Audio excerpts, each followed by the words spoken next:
homesteading to prepping to common horse sense, we are College Hill Farm. Welcome back to College Hill Farm.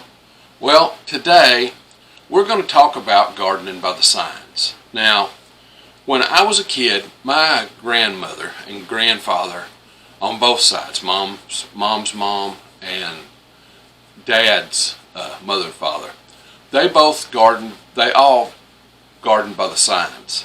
I learned how to garden by the signs from Ma. She learned from her mother, and it's been passed down through Appalachia for years. My thoughts about whether it's true or not, I'll save that for the end, and then you can make up your mind about it. A lot of the folks around here say I garden in the dirt. They pay no attention to the signs of the moon and that kind of thing.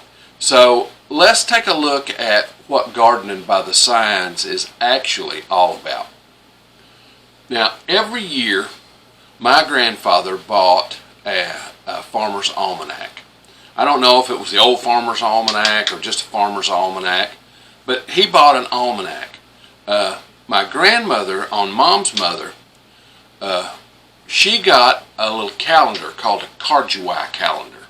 Now, Carduai was an old laxative, and the funeral homes would give out this calendar. They'd put their name on the top of the calendar as an advertisement, and then the Carduai would be advertised down in the calendar. But every block on the calendar told you what sign you were in, what the phase of the moon was, all that kind of stuff. So they pretty much lived and died by those calendars and that almanac. Now, there's a thing that there's a showing a man with a body. And the body represents all the different signs of the zodiac. I'll put the image up here. The head represents Aries, Taurus, the neck, Gemini, the arms, Virgo is the belly, Leo is the heart, Scorpio is the loins, or sometimes called the secrets, Libra is the kidneys, sometimes called the reins, Sagittarius is the thighs, Capricorn's the knees, Aquarius is the legs, and my birth sign, Pisces, is the feet. Now, each one of these to them had a specific thing that it meant. But how did this all come about? Back in the 2nd century BC, the Ptolemies were observers of the heavens. Ancient man took a lot of time to observe the heavens and write down. The Ptolemies associated those signs in the heaven with things that are going on here on earth. So this practice goes back to 2,000 years before Christ. The way this is all calculated, the sun follows a path across the sky. That path is called the ecliptic. The moon follows that same path, and so do all the planets within about an 8-degree radius. If you held up a little thing that was angled like that, within about 8 degrees of that sky, all the planets, the moon, and the sun all travel in this arc around the earth, because the earth is rotating and rotating around the sun at the same time. And the tilt of the earth matters where you're at. There's a whole lot to that. But within about 8 degrees, all the planets and the sun and the moon all follow the same track. Well, when you look into the heavens, there are stars and constellations that you can see. Those constellations also follow that same track. Well, what ancient man did, you can't see the constellations during the day, but you can see the constellations at night. So man divided all those constellations up into 12 regions. 12 regions. 12 hours of night. Okay? So they divided it up into 12 regions, and those 12 regions are the zodiac symbols that we have today. And the way it works is all based on the moon. When the moon is traversing across the sky, when it gets to midnight, whatever constellation is lined up with the moon, that's what that sign is going to be the next day. For example, if the moon is coming up and it gets to midnight and the sign is Pisces, then the sign for that day is Pisces. Now, the next night, it's quite possible that that sign will still be in Pisces, because it's generally 1 or 2 days that the moon is still at midnight in that same sign. But by the time it gets to the next night, the precession will have occurred. Okay? You'll hear somebody talk about the precession. That just means that the signs of the zodiac have moved, and it's probably Aries is your next sign coming up. Does that make sense? So, each night at midnight determines the sign for the next day. Now, the moon itself has a role to play here too. When the moon is full, or when the moon is new, meaning dark, and then in between when the moon is, between when the moon is full and dark is called a waning moon. When the moon is between dark and full, that's called the waxing moon. Or in other words, it's getting brighter and then it's getting dimmer. Okay, you've got the first quarter, second quarter, full moon, third quarter, fourth quarter, and then new moon. So, waxing and waning, and new and full. So what does that mean? To the old timers, it meant that you planted above ground crops on the waxing moon as the moon was getting brighter, as it was going toward full, and you planted root crops on the waning moon when it was going toward new moon. And then they had barren times that they planted, that they kill weeds. You always killed weeds in the barren times, which is the waning moon. So let's talk about how this all comes together for us as homesteaders. Now, we've embarked on a journey to help you keep up with the signs, meaning that every Sunday morning at 6 a.m. we're going to post a video that tells you what signs are for the week ahead. It won't tell you about that Sunday, but it'll tell you about Monday, Tuesday, Wednesday, Thursday, Friday, Saturday, and then the next Sunday. It'll tell you what signs are prevalent, what signs are prevalent and what you can do on that day. It tells you whether it's a barren day or if it's a good day to plant root crops, or a good day to plant fruiting crops, a good day to plant corn, cut hay. There's a whole bunch of things that we will talk about. But none of this matters unless it's your gardening season. Okay? But there are things other than gardening. We're going to talk about those here in just a minute. But there are other things that you have to pay attention to. You know, if you planted potatoes in September here in Kentucky, you wouldn't get any potatoes before it froze. Alright? You got to use a little common sense. So, those kind of things have to go along with this. Do I plant by the signs? I do when I can.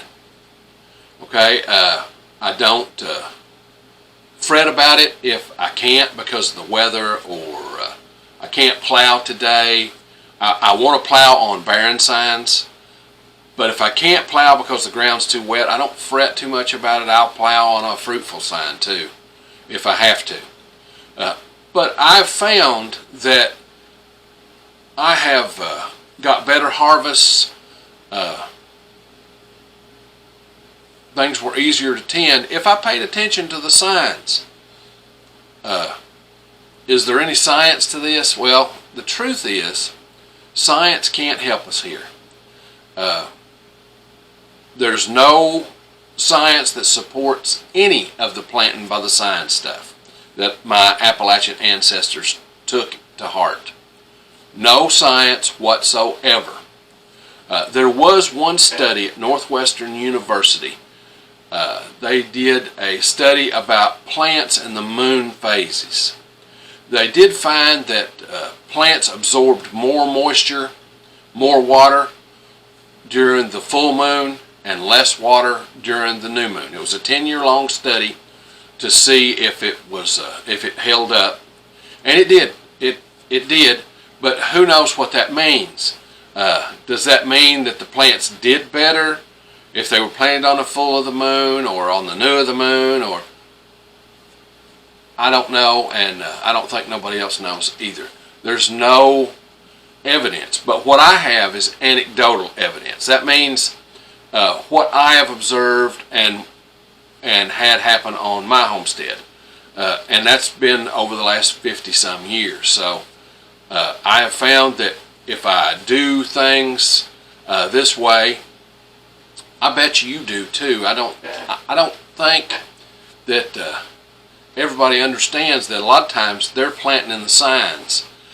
Now, I will bet that you plant by the signs sometimes, whether you know it or not. For example, Easter. Easter falls on the first Sunday after the first full moon of the spring equinox.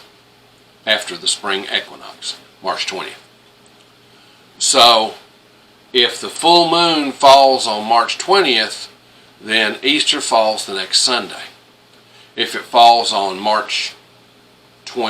if the full moon comes on March 28th, then Easter follows the next Sunday, wherever that falls. So, but 4 days after a full moon is a great time, is the most fruitful time to plant root crops. So, you've been planting by the moon signs all these years when you planted on Good Friday. You know, they always said Good Friday was the best day to plant potatoes. Well, guess what? Good Friday is generally 3 or 4 days after the first full moon. Okay? That's considered the waxing moon, or the waning moon, excuse me. You plant root crops in the waning moon. 4 days after the moon is full is the best time of the month to plant root crops. So you've been planting by the signs all this time. But what are some other signs that the old timers used? Well, first off, signs in the breast or cancer. It's the best sign for planting, transplanting, grafting, budding, all that stuff. That's the best sign for all of them. In the loins, Scorpio is the second most fruitful sign. It's the best sign for planting things like cucumbers and squash and vines and anything that grows on a vine, transplanting grape arbors, that kind of thing. It's the best for that. The next is in the feet. Pisces. This is the best sign to grow root crops. Okay?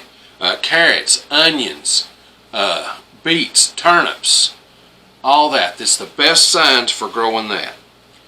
And then, again, the Easter Sunday thing, based on the signs of the moon, if you can catch Pisces in with the following the moon, that's the best time to plant potatoes and sweet potatoes. Then the signs have other things.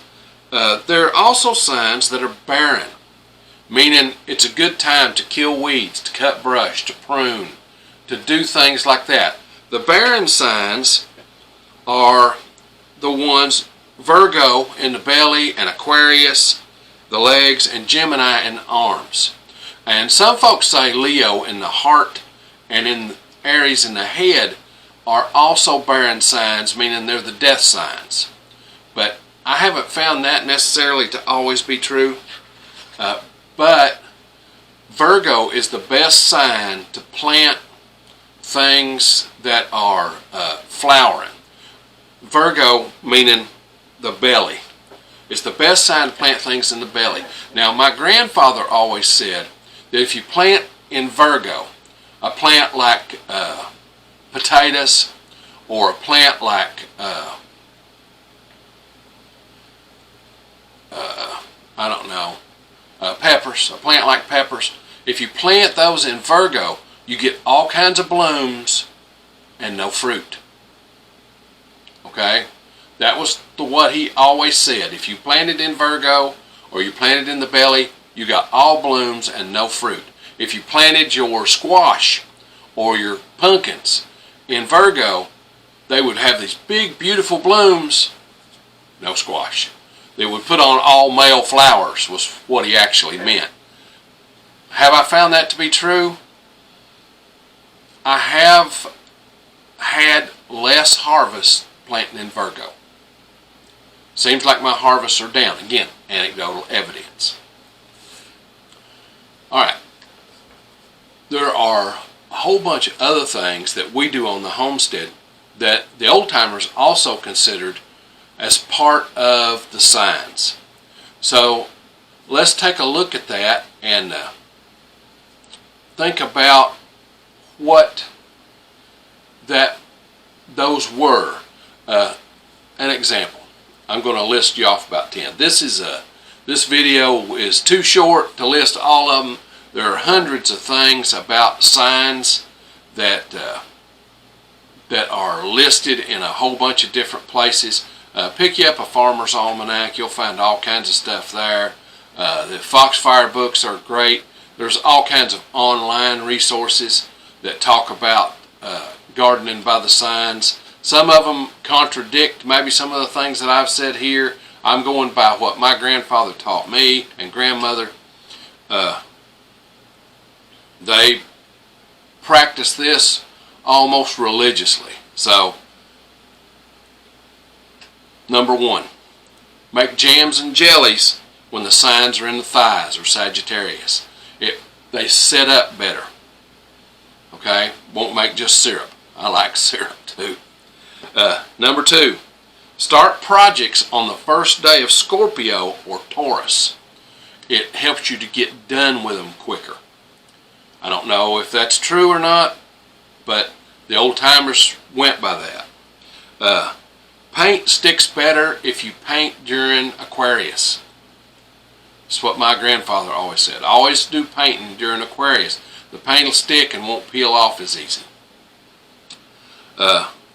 If you're going to stop smoking or chewing tobacco or weaning calves or kids, use the first day of Taurus or in the sign of Virgo. Taurus is the neck and Virgo is the belly. Graft fruit trees. You graft fruit trees when the sign is in Aries. That's when Paul always grafted his fruit trees, when the signs were in Aries. Start eggs in the incubator or set a hen or put a setting hen on. It's when the signs are in the feet, Pisces, or when the signs are in the breast, Cancer. You cut hay when the signs are in Capricorn. It won't mold and it'll dry faster. If you want to build tight fences, you want to put your fences up during the sign of the knees, Capricorn, because your fences will hold tight. The holes will fill easier and they'll tamp tighter and your fence posts won't loosen up. Brew beer or make wine in the sign of Leo of the heart. This will make the wine taste better and the yield be better. Number 10, plant flowering plants in Virgo or Libra, the reins or the belly. The kidneys is the reins also. So you plant flowering plants in the belly, the kidneys, or the reins. And there are a lot more of these, lots and lots and lots and lots. I wrote down 10 of them, and I thought, well, these are the 10 I'm going to go with. These are the 10 I've heard Paul and Ma say over and over. So that's what I'll go with for this video. But there are hundreds of them. You know, you can do your own research on that. So what's the takeaway in all this? Well, the takeaway is this. I plant by the signs when I can. I have noticed that our jams and jellies tend to be more syrupy if we don't make them during Sagittarius. But if we've got berries and time, we make them. All right? We try and pay attention to the signs, but not always. It's not the number one thing. If we miss them, we don't fret a whole lot about it. But we try to do that because we have found that, yeah, sometimes they work out. Now, every Sunday morning, we are going to put up, we're going to do it at least for the next 6 months. We're going to put up a video about, it'll be a short 1-minute video about what the week ahead is going to be for the signs. It'll tell you if the Monday, if the signs are in the belly or in the reins or in the arms, or okay, and then what is good, what that day is good for planting or setting posts or whatever. It'll tell you what that day is good for, and it will do each day of the week. And that way you can have something that'll tell you what the signs are for your homestead. So be certain to get subscribed, hit the bell, and it'll notify you when those come up. Those videos will come out 6 a.m. every Sunday morning. Now, if you like this stuff, this homesteading, do-it-yourself kind of thing, be certain to come on out to the channel and subscribe. We do this homesteading stuff every week, sometimes 1, sometimes 5 videos. Just depends on what's going on in the homestead that week. Now, if you hit the little bell when you come to the channel, it'll notify you when we upload a video. We upload every Sunday. Now, with that being said, it's time for me to get on to the next thing.